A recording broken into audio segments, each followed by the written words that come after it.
So I'm delighted now to introduce Dr. Suzie Mitchell, who's Programme Director of Glasgow's City of Science and Innovation.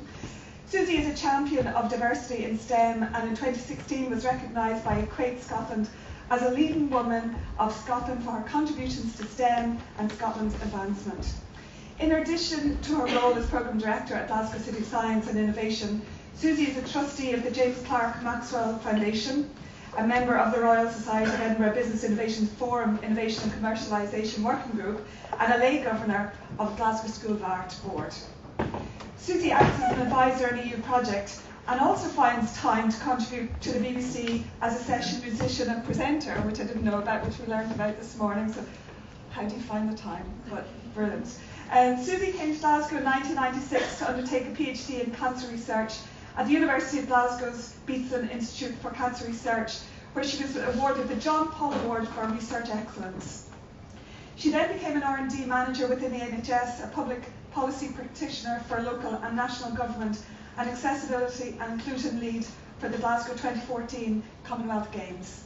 She sits on many boards and panels and is one of 5 advisors on Accomplish, an EC consortium that aims to develop co-creation models that will create value and impact from academic research for societal changes, which is central to the theme of our conference. Colleagues, can I welcome Dr. Suzie Mitchell.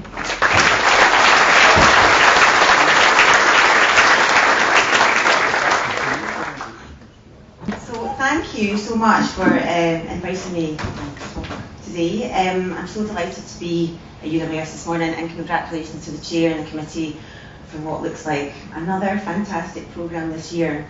So I'd like to think this morning about measures that we might adopt to redeploy our world-leading research capabilities to tackle the endemic and wicked problems or grand challenges that we're facing today within society.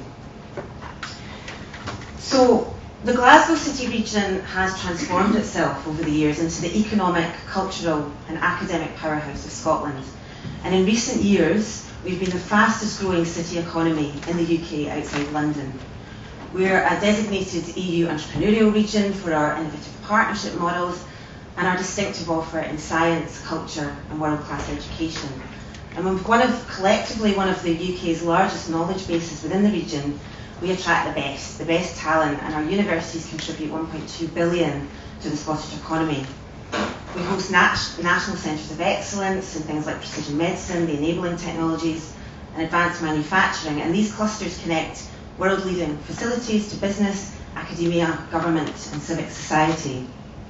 And as a pioneering cooperative city region that is rooted in the historic values of solidarity and equality for all, we have a globally recognised track record also in social innovation, and we help cooperatives and social enterprises to thrive.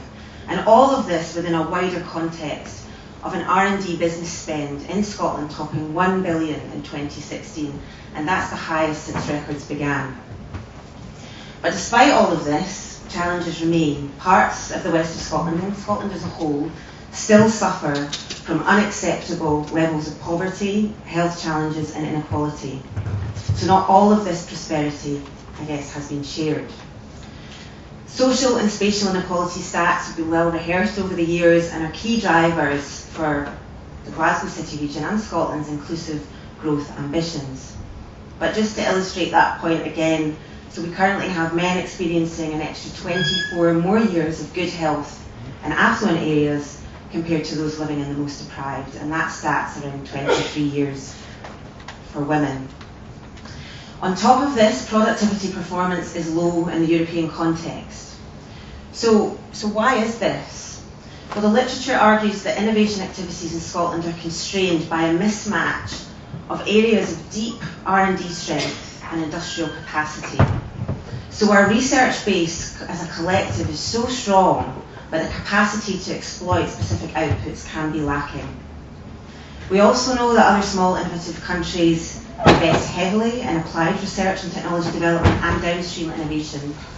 And in the government's recent skills review, they called for an emphasis on stimulating industry demand, the need to develop graduates with a really broad skill base, including an entrepreneurial mindset, and more collaborative working as critical elements to drive innovation that will impact on people's lives, that will impact on the economy, but also society. So what measures can we take? How can we attempt to bridge that apparent gap between resources, opportunities and knowledge and its scale to ensure our world-leading R&D base increasingly makes a measurable difference to people, to prosperity, to the planet? So I'm going to focus my presentation on grand challenges as a driver for transdisciplinary collaboration and the generation of new ideas and new solutions to 21st century problems.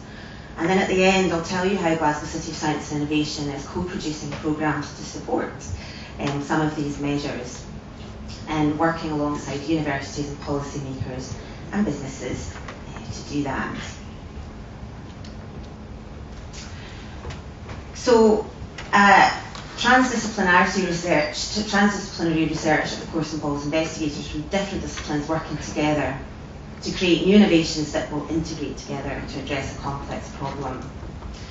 And as Essen said, the principal idea of transdisciplinarity is not that it focuses on isolated solutions to individual problems, but it focuses on systems with larger implications and a focus on real-world issues. If we look at the iPhone, Exhibit A, the team didn't only, actually, if at all, look at the problem of mobile phone communication. They considered the lifestyle of users and integrated things like physical activity and wellbeing apps, as well as virtual AI assistants, Apple Pay, iTunes. Apple also considered the needs of small businesses and even the empowerment of citizens, making voting polls easy, as well as collective decision making. Steve Jobs stressed that technology alone is not enough. And with all of Jobs' companies, from Pixar to Apple, he insisted that computer scientists work together with artists and designers with the ingrained philosophy that the best ideas emerge from the intersection of technology and the humanities. And arguably, this is what set his companies apart from his Silicon Valley competitors. I wanted to drop this in as an aside. I heard it the other day. Apparently, statistically, the odds of winning a Nobel Prize triple if a scientist has a hobby in the arts. I've not had my eureka moment yet. That's a research study from Michigan State University if you want to look at it. So the research argues that arts and crafts can foster scientific creativity. So there has been a clear trend of moving away from challenges and opportunities rooted in the disciplines, social science, health and life sciences, the arts, to grand challenges such as an ageing society, the social future impacts of automation and clean growth. These grand challenges, which connect wider societal, technical, economic, environmental and other perspectives, irrespective of disciplinary silos, also have the potential, and really importantly, to capture the public's imagination, to increase support for policies and investments that foster innovation, and to serve as compelling North Stars for cross-sector collaboration. The UK government and major funding agencies are taking this challenge-led approach really seriously. The UK government's new, I'm sure as you all know, £1 billion Industrial Strategy Challenge Fund will be powered by multidisciplinary research and business to academia collaborations that will tackle the greatest challenges of our time, whilst driving productivity and creating the conditions for businesses to thrive and grow. I'm sure most of you will have seen that the Scottish Government announced it was increasing grant funding for university research by 11.6 million just in the end of this financial year, and that's to help us to compete for this funding with industry partners. They want Scotland to be there around the table to get a piece of the pie. Critically, since none of these grand challenges will be solved by a single super technological solution, tackling such complex problems will need a framework for the diffusion from discovery to innovation, the diffusion of innovation into society. And this needs both supply and demand. And what we're particularly interested in City of Science and Innovation is that critical interaction between those on the supply side of research and innovation and those on the demand side. So the supply side is you, the universities, supplying ideas and knowledge through research and transferring those results to industry and society. And universities across the globe that are embarking on grand challenge efforts are traversing new terrain. They are making societal commitments about research deliverables rather than simply committing to invest in efforts relating to a particular subject. On the benefits of transdisciplinarity and creative thinking in research and innovation, in a recent interview, Maria Ingold, who's a CTO of a very highly successful visual technology consultancy, said, "Learn about everything, because your unconscious mind will use everything you've ever learned to solve what your conscious mind thinks is impossible." Totally love that. So by combining core disciplines and broader skills and experiences, critical thinking, open-mindedness, and the ability to collaborate, as well as diversity of thought, we can enable and further enable educational institutions and schools to drive major advancements and explore the future, explore what is possible. There's a really interesting report by Nesta, it was back in 2016, called The Fusion Effect, and it's worth having a look at. It found that companies that deploy STEM together with art and design skills experience faster employment, they're much more innovative, and they have stronger sales growth in STEM skills at companies that just deploy STEM skills alone. Importantly, they found that skills such as business leadership, creativity, adaptability are must-haves to maximise the impact of STEM skills on economic performance. I must echo what Essen said earlier about UWS. You're leading by example in terms of transdisciplinary working and real-world application, from your research on software for telemedicine to the amazing work that you do in tackling things like dementia and mental health issues through the arts. You're a really good example of a university embracing mission-led transdisciplinary working, and you should be promoting that and showcasing what you do more and more. And universities need to be ambitious. There are more and more opportunities to develop and implement grand challenge programmes. These opportunities in part will be fueled by the new revolutions in science and technology, including the enabling technologies, from virtual reality and quantum technology to Internet of Things and artificial intelligence. These really exciting technologies are providing more opportunities for researchers and innovators to come together from a range of backgrounds to converge their skills and practices in different ways and to find new solutions to the problems we're facing. And universities like UWS are fertile ground for the development of these enabling technologies. To bring this to life, satellite technologies are now being used to fight against illegal fishing. Advanced sensor technologies can help in the earlier diagnosis of disease, and robots can, of course, perform tasks in environments that are too dangerous for people to work in. And there's so much more still to come. In terms of co-creation, industry can, of course, collaborate and co-create with universities on grand challenges research, act as sponsors for that research and university-led programmes, and offer experts, advisors, mentors, entrepreneurs and residents. And if universities are to impact on our inclusive growth ambitions within cities, researchers need to be engaging and co-creating research programmes at the earliest possible stage with public practitioners, and I know that can be tricky. But we need to ensure that knowledge development will be salient, legitimate, implementable and critically scalable eventually within the policy cycle. And we need to think about when and what are the paths of interaction with practitioners. When do we inform? When do we consult? And when do we co-produce? And if we want to make an impact on policy domains characterised by high stakes, complexity and sometimes uncertainty, this is really important. As Essen also mentioned, and if universities want university researchers and academics to act in a different way, to co-produce and disseminate knowledge differently, there needs to be well-resourced support systems and incentives in place to enable this. So that's the supply side. In terms of the demand side, which is so critical but it has attracted much less attention than supply over the last 20 years.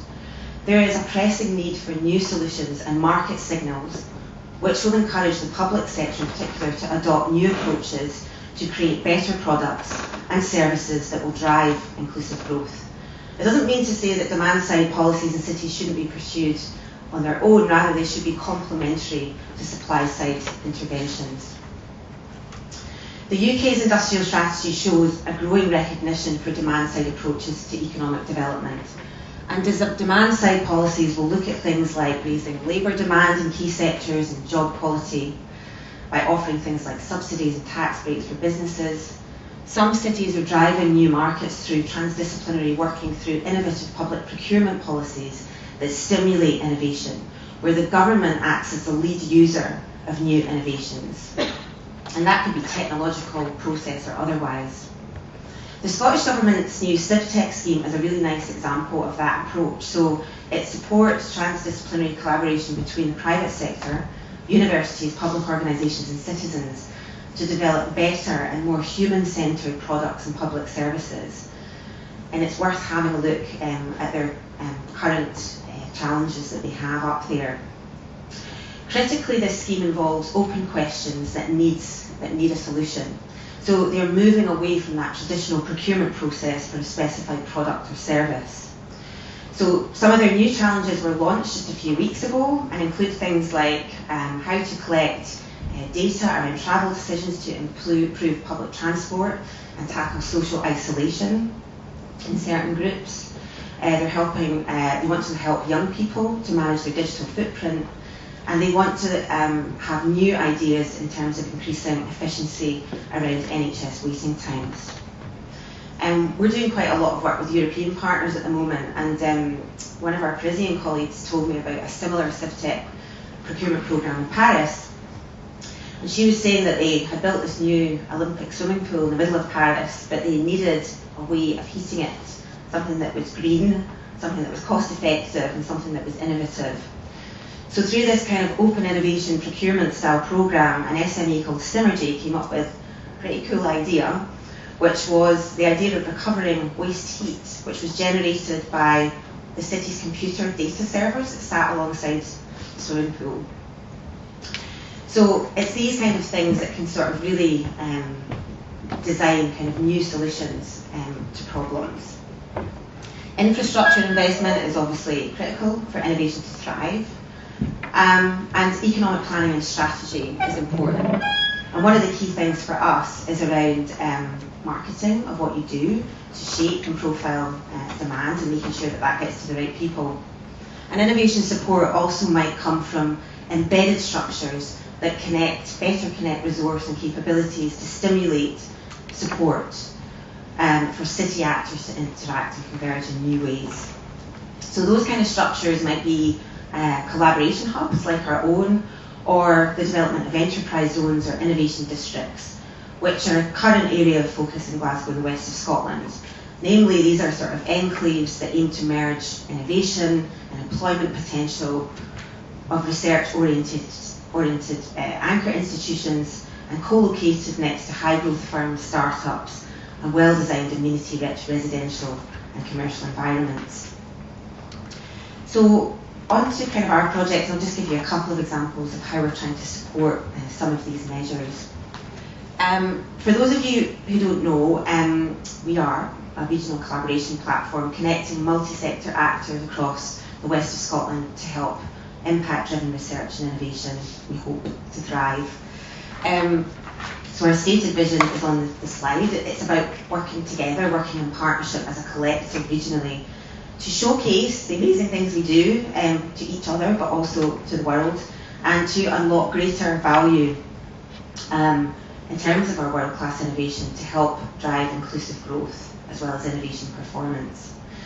And we have the sort of cross-cutting themes of collaboration, innovation, internationalisation, and that aligns with the National Scotland Can Do Innovation Strategy. So our partnership unites research and innovation actors across around 90 organisations, connecting the quadruple helix of business, academia, public sector and civic society. And acting as a facilitation agency, our core objectives are, as I mentioned, around profile, and really making science and innovation part of the regional cell, the economic cell that connects place, innovation, creativity and culture. It's our job to help you to broker local and international collaborative research and innovation opportunities and stimulate you to work and interact in new ways. We act as a collective voice on policy in science and innovation, and we curate these projects and programmes to support our vision and our aims. We are little, we're very small and lean, but we work in partnership, and we're hardwired to the innovation ecosystem, both locally and nationally. And we operate on the basis that we can achieve a lot more by working together and connecting the dots within the ecosystem. So I'll tell you about some of the highlighted projects on this slide that aim to stimulate demand for innovation, support challenge-based cross-sector transdisciplinary working to boost research impact, innovation performance and inclusive growth. So something that's really important to us is regional mapping, telling a joint story. We're good storytellers in the west of Scotland. How do we tell a joint story, a narrative about our joint research and integrated research capabilities within the region? And that's something that we've been working on over the past kind of year or so. So institutions including UWS have contributed to this mapping. And we've uncovered that we have sort of areas of smart specialisation in precision medicine and health technology, the enabling technologies, advanced manufacturing and social innovation in particular. This is so important for us because it's well documented that a place-based regional approach to innovation, demonstrating our regional comparative advantage, is so critical in a competitive global environment. And we're working with national and local government to get those messages out. So we hope that by doing this we can drive more demand for regional research specialisms and attract more investment and funding opportunities, as well as supporting collaborative working both at home and with overseas partners. And also for universities in particular, it's important around attracting, retaining and leveraging the right talent for our research and innovation economy to thrive. The next project that I want to talk about is ICANN. So we're bringing together 20 of the most innovative cities across Europe through the cleverly named ICANN, very Scottishly named, Ideas and Knowledge Exchange Network. So the idea is to drive city-to-city collaborations on innovation policy and add value to the European innovation landscape, with a focus on finding new solutions to pressing societal challenges in cities. So this was a legacy project from our bid to become Innovation Capital of Europe in 2016. We didn't win, unfortunately, but we were shortlisted and we thought we would create a legacy project. There was so much work every year put into all of those bids, so much amazing information and learning from that we wanted to create this alumni network, I suppose, of shortlisted cities to share information, but also to use those city administrations to connect with the research and innovation actors within those administrations and create a digital platform to allow you, researchers, policymakers, to connect, to enable projects that you're already doing and maybe connect with broader partners to profile the good work that's happening within European regions. So this work is supported by Glasgow City Council, the European Commission and Scotland Europa, but it's for everyone. This will launch within the next sort of couple of weeks. So we also have kind of a face-to-face kind of AGM of the network, which will happen at Paris Fab City Summit in mid-July, and we're kind of at the final furlong of kind of launching the ICANN platform. So the front end is very pretty and it has lots of sort of information on what our key region specialisms are kind of across these European cities, but the back end is where the magic happens. So that's a free to use collaboration platform that you can sign up to pretty easily, and you can start connecting with city administrations, researchers, innovators across Europe. So please get involved. That's just the network mission there. These are the Illuminated Cities to date, and obviously there will be more because the competition happens every year, but these are the cities that we're working with at the moment. And I should say that we're also trying to sort of direct some of our challenges into sort of key themes, and some of those are here. And in terms of sort of transdisciplinary working and grand challenges, a lot of those themes, in particular flexible learning and co-creation and research translation, will absolutely focus on mission-led research and transdisciplinary working.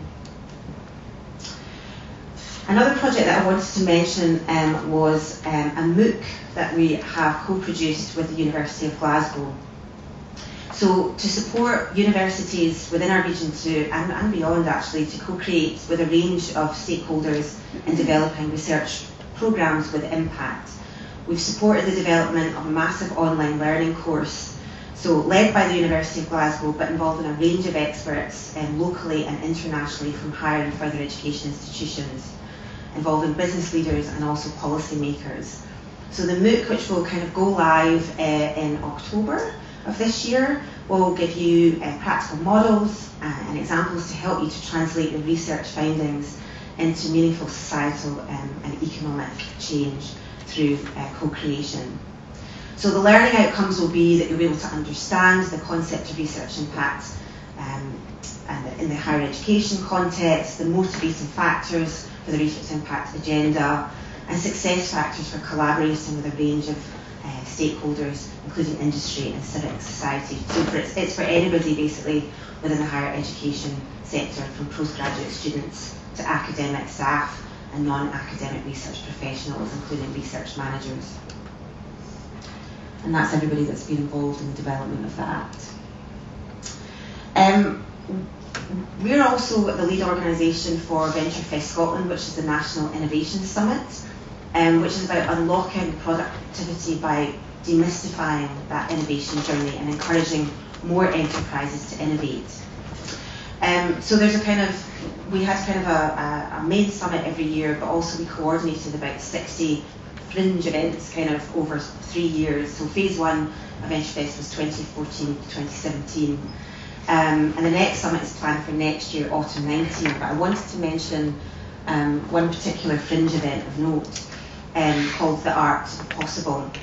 So we co-designed this event series, which is ongoing with Technology Scotland and Cultural Enterprise Office.